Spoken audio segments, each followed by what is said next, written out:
Thank you for your patience. Oh no, thank you. I definitely had you guys scheduled earlier, but I moved. Normally, I'm out of the actual radio station, but we have a home studio now, so I'm able to do it in a much bigger way. But it's the first full episode this way, so we had some issues with our GoPro, so we just ended up just shooting it like we normally do. So everything got pushed back. So when you guys called the first time, I wasn't able to answer, but I'm glad you were able to definitely call in because this is so exciting. No, it is. Cause so first of all, Alfonso, is Alfonso good or do you want to go by Mr. Johnson? What do you prefer? It's funny.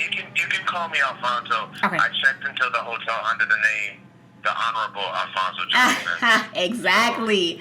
Go through. First off, in the state the country is in now, absolutely, you will call me the Honorable and you will call me King, and that's what it's going to be because that's what I say I am, and that's how you will recognize me. So, the Honorable Alfonso Johnson. First off, let me say congratulations on your win. That is so amazing. That is so awesome. Viewers of By Any Means Necessary, if you're tuned in, you know that I'm here now with Alfonso Johnson of Moths and Butterflies. He won the prestigious HBO Award for Best Short Film at the American Black Film Festival, and it's so amazing. If you're not familiar with the American Black Film Festival, we had some winners in the same category. Oh, you might know Ryan Coogler of Black Panther, also Stephen Capello Jr. and Sloven Naeem.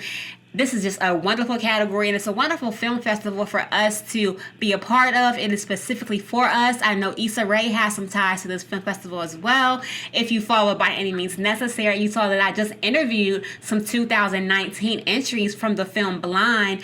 They have some connections to the area as well as directly to WODU Studios. I have my brother Cliff, who was a part of the show The Moto Show, who I interviewed, and he has entered with his team of wonderful filmmakers into that film festival. But right now I have the winner of the 2018 ABFF HBO short film competition, and he is on the phone right now, and he's actually in Salt Lake City for the Sundance Film Festival. Welcome, Alfonso. How are you? Thank you for that beautiful introduction. I'm doing very well. And I'm happy to be with you. Thank you so much. First off, let me say, as a fellow African American filmmaker, just thank you for having a voice. Thank you for not being afraid to use your voice. Thank you for creating content that we can just feel proud of and feel connected to, and not look at and see the furthering of any negative stereotypes that we often see in film. So thank you so much for standing up and having a voice that is something that we can be proud of and I can show my children. Oh wow, that means a lot to me. Thank you, and it's a responsibility that we all have in our own individual way.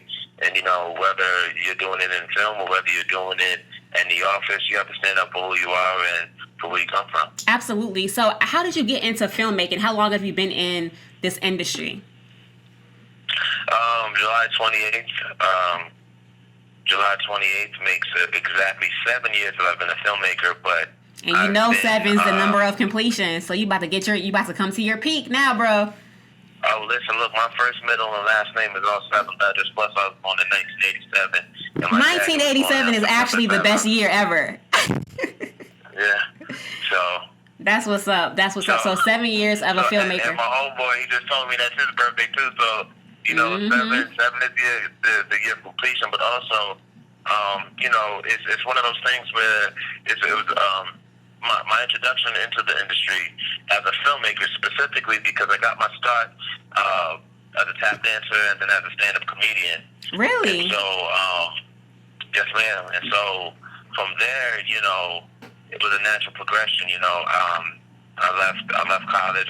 I attended Virginia State University. Where are you from? And I'm from Queens. Oh, okay, cool. So you went to school. You went to school here. I'm in Virginia. So you went to school here. Yes, what part? I'm in Hampton. Oh, I wanted to go there.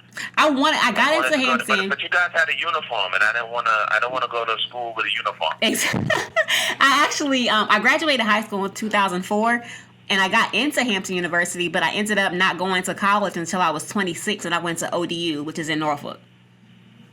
Oh yeah, I'm very familiar. I mean, the entire 757 and Yep. all of the different schools. I mean, I'm very familiar with Virginia, the second home for me. I love That's what's Virginia. I up. love all of the people in Virginia. I've Nice. partied all throughout Chesapeake, Newport, Okay. Virginia Beach. Oh, so you're very familiar. Chesterfield. Nice. So you don't forget about the 757 when you reach your next level of success in filmmaking. Come down here, make some films. Of course, show some love to You can Queens. never forget about the 757. Exactly. Shout out to Nas and Nicki and everything.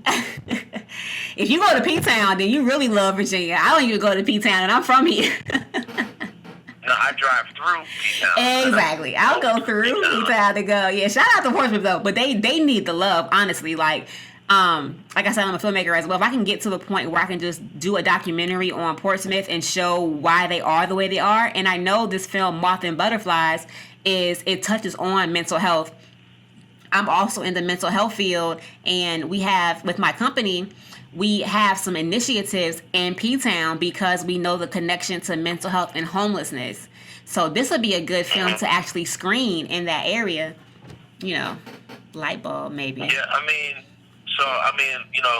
the film debuts on HBO February 7th at 9:45 p.m. on HBO Zone. Did you say February 7th? Excuse me, February 7th at 9:45 p.m. The 7th. On That's HBO cool. Zone. Mm-hmm. But also, it'll run concurrently for the next 2 years on HBO Zone, HBO Go, and HBO Now. Nice. And so, to find folks of P-Town and all over Virginia, including the rest of the United States and Canada, will have access to it at the same time. That's amazing. But you had mentioned how I got into. I didn't quite answer it. I just want to say that one of the reasons why I became a filmmaker was because I felt like I had something to say. I had gotten very, very sick in 2010, and I quit acting because I just had a lot of stuff going on. And while I was away in 2011 on recovery, I noticed a great deal of my friends were still going through the trials and tribulations of being a black actor or actress in the industry. And it's a lot like when you're an injured player sitting on the bench watching your team play. You see the game from a different vantage point. Right. And I realized that I had something to say. And so I made the determination then and there that if I was going to return, that I would not be just an actor and just a comical. Nice. I would produce my own work. That's amazing. And you have to take back control. Inclusion and diversity, Exactly. It didn't exist. And that's so imperative, and that's so such a great point to touch on. We do see what the media puts out when it regards to our people, and that's from real news on Fox News and CNN all the way into Hollywood. And in order to change the public perception, because media is such an influence, we have to take control of the film and of the images that are put out there. So for every negative stereotype, for every time somebody is falsely accused and they use the degrading pictures of them, we must put out work that educates and that inspires, so our people can, for one, be inspired, but other people outside of our community can have a different perception of our community. Yes, ma'am, I totally agree with you. That's so cool. So Moths and Butterflies, let's get into that. What was the inspiration behind that? The inspiration behind Moths and Butterflies was basically I started to look at my own life, and I started to look at the people that were around me and the things that they were going through, and that we were not talking about. On my 21st birthday, a friend of mine committed suicide, and it was a woman, and it was and she was a model, and she was like 5'11", gorgeous woman, know, and and she was the life of every party. You know what I mean? If Morgan was at the party, it was a turn up. You know. And that kind of rocked me. And then the following year after that, and in the next coming years of my early 20s, things became really difficult for me. And I noticed things became difficult for some of my close friends and loved ones, but nobody was outwardly talking about it. Right. No one was like, oh, yeah, so-and-so's acting weird, so-and-so's smoking a little more, drinking a little more. Right. But they never really got down to the crux of what it was. Yep. And I began to develop anxiety, and instead of running from myself. I just looked in the mirror and decided to write. And then by doing so, it became an extremely cathartic experience. And, I made this film for two people. I made this film for my late friend who committed suicide, and I made this film for my aunt who is bipolar. And because, Morgan, who she's the young lady that passed, she didn't make it through her battle. Whereas, my aunt, she's got a beautiful home in Florida. She has, a beautiful career. Right. She has a very rich, beautiful life. And so I'm able to see the both successful sides part of living with. Yep. Mental illness. I'm not seeing, like I've seen, we always get spoon-fed the negative images of people that look like us, but also as it pertains to illness, we get spoon-fed that. You never see the successful part. Exactly. And I wanted to showcase that part. That's thank you for one. Thank you as somebody with a diagnosis of anxiety. Thank you as a mother. Thank you as just a Black woman in this society who can see the damages that are done. And the crazy part about it is we often see these horrible images on TV. So even if you don't have a diagnosis of bipolar or of anxiety, of OCD, of schizophrenia, all these different diagnoses that were given to you by a doctor, just being Black alone in America, we talked about this several times. We can have cases of PTSD when we're constantly seeing these negative images. We're constantly seeing our Black kings killed. We're constantly seeing us not having a voice. That alone is traumatizing. So imagine being Black in America and seeing these things all the time, and then also knowing that mental health is a taboo issue and not feeling open enough to talk about it. These types of films are so important because they give a voice to the voiceless. So thank you for doing a film like this. It's so important and it's so timely right now. Absolutely. Thank you. I still very vividly remember the first time that I heard the Trayvon Martin 911 call. Absolutely. I vividly remember that. And not even just the call. My king and I were watching the documentary that came on BT recently. And I didn't even remember how bad they were portraying Trayvon. He was the victim, but they criminalized the victim so much. Like that. You are a Black man. I have Black men in this house. I'm raising Black boys. They're seeing this stuff daily. They feel like their lives don't matter. You know what I mean? Like the trauma that gives is so important. As far as the arts is concerned, you mentioned having a diagnosis of you mentioned dealing with anxiety. I'm not sure if you're actually diagnosed with it or not. Yeah, I was never diagnosed with anxiety. Okay, right. How does you see it? You do it? A duck walk. You start to absolutely. You look. You know what I mean? Right. So dealing with those issues of anxiety and just the stress that life brings, period, from day to day. How has the arts helped you in that area? Being able to be creative. Well, all artists have anxiety. All artists. It's just about dealing with it. Yeah. The average day-to-day human being operates from the conscious level, whereas artists, we create from the subconscious. Right. And so we're constantly dealing with things that are beneath the surface. What I find, for me, gratifying is, there's nothing like waking up at 5, 6 in the morning, making your coffee, getting to your laptop or your pen and your paper and writing. And so it's given me an outlet, it's given me a voice, and people, and what's interesting is through this film, I've met many, many, many, many people, and even some of my closest friends who I've known for a very long time, they open up. They say, hey, I'm actually dealing with some stuff here, and, thank you for doing that. Yeah. So it's really been an avenue. On giving. And what a wonderful tribute to your friend that you lost, that through your film, you're able to have people talk who might not have talked in the past. You know what I mean? And they're able to feel like somebody cares and somebody can listen. Life is hard. Okay. Tupac said it 25 years ago. Come on. You know what I'm saying? Life is hella hard, and to feel like, the worst thing that you could ever feel is worthless. Yep. That's the worst thing you could ever feel is worthless. Yep. But I will say this. There was one particular time in my life, a few years ago, where I was very unhappy with my career. I was very unhappy with a lot of things in my life. And I definitely felt worthless. And what I found in that was a certain level of, okay, well, you know, screw it. Let me go for it anyway. Right. And I mean, and there's so many dark sides that come with anxiety. There's so many dark sides that come with depression. One thing that helped me was, well, if I feel like this, then I have nothing more to lose. Right.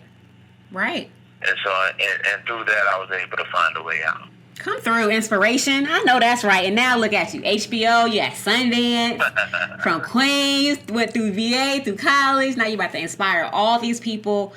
I know that's right. So we already, again, congratulations on your award, on this accolade. What is next for you? What is next for, do you have your own company, your own production company? I do have my own production company. It's called Blue and Green Filmworks. Nice. As of right now, I'm promoting Moths and Butterflies on February 7th. Okay. HBO Zone. HBO Zone, and a lot of people do not specifically know the differences between each channel. HBO Zone is a program for a younger audience. Okay. HBO Go is the app, right? And HBO Now is the streaming platform. Word, okay. And so HBO Go and HBO Now have similar content, but you can find it for the next 2 years until 2021 nice. on that platform. In addition to that, I'm developing a television episodic based off of the narrative short film. Okay. That I want to go deeper into the characters and deeper into the systemic pressures and negative influences that can cause a whole nation of people to go undiagnosed. Yep. And it's not all tears and sadness, and some happy moments. So it's a dark comedy. And I'm also developing my debut feature film, which deals with addiction and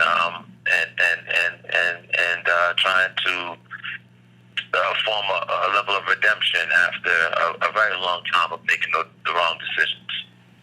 I'm excited. Do you have a name? Can you release the name of that, or that's still? I don't feel comfortable saying that yet, especially since it's not copywritten yet. I feel that. I understand. Keep it close to the chest. Yeah, soon. That's what's up. Is there any projects? I will tell you the lead character's name is Kenny. Kenny. Okay, so look, y'all heard it on here first. So when the movie dropped, I'm gonna just act like, yeah, he told me about that. His name Kenny. That's what's up. Are there any projects that you're excited about? Any previews? And this is like mainstream. Are there any things that you're excited about? I know I can't wait to see Jordan Peele's Us. That's coming out. Is there anything that you're excited Jordan to see? Peele is, I'm really excited for my friends. I have a lot of wonderful friends in the industry. I've been blessed to meet Ryan Coogler a handful of times, and he's a wonderful dude. And to see what he's doing, I wish him nothing but the best at the Oscars. I mean, he's a really genuine guy. He's the kind of brother. And he's our age. He's our age. How inspiring is that? How inspiring is that? I have a question. Since you said that, again, like my whole mission for my show is to empower, educate, and entertain. And I am a lover of the human race, but I'm definitely a super supporter of the Black community. And I am just a big proponent of us supporting each other and just making sure that, we keep the narrative how it should be, and we support each other and share each other's triumphs and pull each other up when needed. With all that being said, I know the Oscar nominations came out recently, and he was the first comic-based movie to get the Oscar nomination for Best Picture. Like, how does that feel to be able to be connected to that? And it's so funny. I was watching, I believe it was the Golden Globes, whatever came on most recently, and I was just so proud watching him. It was certain commentary that was being said in the intro, but he was very just stoic. And like, if it's not going to build up our people, I'm not even going to fake a laughter during this monologue. Yeah, the joke made by Sandra Oh and Andy Samberg. Yeah, something about the Panthers. The black. Yeah, he was like, when I heard about a Black Panther movie made in Oakland, I didn't expect to see what I saw. And Ryan's face was looking like, "Don't come out your mouth. Don't come out your mouth." I appreciated that. I mean, look, I'm not going to speak for Ryan because but I will just say that, as any white person making a joke, see, it's a touchy subject, and right. If my publicist was here, she probably wouldn't want me to say this, but when it comes to our community, everybody has a pass to say whatever they want. Mm-hmm. No matter how well intentioned the comment may come off. Exactly. Because behind every joke, whatever they want, exactly, and then apologize later. Yeah, or just say it was a joke. 15 times. Right. And we're supposed to take it as it was just a joke, or laugh because we're in the company. Well, I think, again, I started as a comic, so if it's funny first, then I get it, and I knew what he was saying, and it was intended to not only be funny, but to also bring awareness to the fact that the Black Panthers are murdered by COINTELPRO, right? A lot of and they were, you know what I mean? But the timing and the joke didn't land. Yeah, I appreciated the not fake laughter because I'm in their company. You know what I mean? It just made me appreciate him more. Yeah. It just made me appreciate him that much more. And I'm just, I know this is a big, and I haven't heard a statement from him about the Oscar nomination, which will, again, make me like him even more because it's to him, what I get from Ryan, I never met him before, what I get from Ryan is it's not, what he cares about is making his community proud and making us proud. It's not about accolades from people who might not ever really see us how we need to be seen. He just cares about what we think of him, and I'm all for that. If he's doing it, I'm gonna support it, and I'm gonna pay for it. I saw Black Panther 3 times. I'm going to. I haven't seen. My fiance saw it 5 times. Okay, so yeah, and it came out on my birthday last year. So if he's there, he keeps doing what he's doing. I'm just all for it, and I appreciate it. Birds of a feather flock together. So I'm excited to see what you have as well. I know Moths and Butterflies is going to be amazing. It combines my 2 passions of mental health and film. I love the fact that it's a beautiful love story. That too, and I love love. So I just think I'm really excited to see it. I'm excited for my viewers to see it. I wish you all the success, the continued success. Please, if I know I don't owe you nothing. You don't owe to listen to me. But if I can offer you any advice, brother, is just please just stay strong no matter who overlooks you in that community. You know what I mean by that community. Please know your worth and know your talent and know why you were sent here, know your purpose.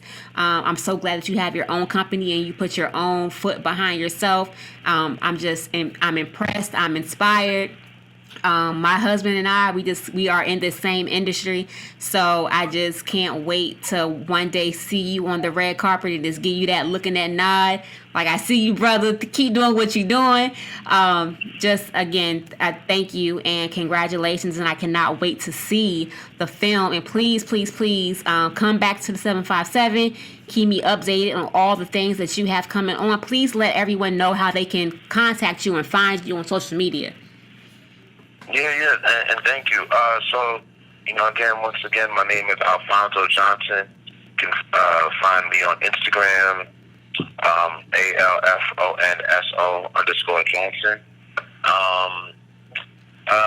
I'm not really great on social media. I wish I was, but that's like you can find me on there, Facebook, same thing, Twitter, Alfonso Johnson. Right. But you can really find me on HBO. Okay. February 7th. At what time? Okay, plug. 9:45 p.m. 9:45 on HBO Zone, and then it's gonna be on HBO Go and HBO Now. All of that stuff. I'm sorry, it's terrible. You can go to my website, alfonsojohnson.com. Wonderful. Thank you again so much. Good luck. Are you at Sundance? Thank you. Are you just there as are you a participant, or are you there as a moviegoer for Sundance? I'm just here to take in all the sights. People and have a good time. I know. Well, you do that. I know I'm not sure what time it is there. I don't know what time that is, but I'm gonna let you go. Yeah, it's 6:17. Okay. Yes. Please mingle. have a good time, and just soak it all in. This will not be your last time there. I'm convinced. You have a great night, Mr. Johnson, the honorable Alfonso Johnson, everyone. And Thank you so much. I really appreciate this. No problem. For By Any Means Necessary. That's it for Alfonso Johnson and the Moths and Butterflies. Again, y'all heard him plug, but please turn into HBO Zone February 7th, the number of completion at 9:45. Check him out on social media. And then also, you can tune in earlier that day on HBO Go and HBO Now. There we go. I'm going to make sure that day I repost everything so you guys know it's airing. But it won't be the last you hear of Mr. Johnson. Peace, love, light. Good night.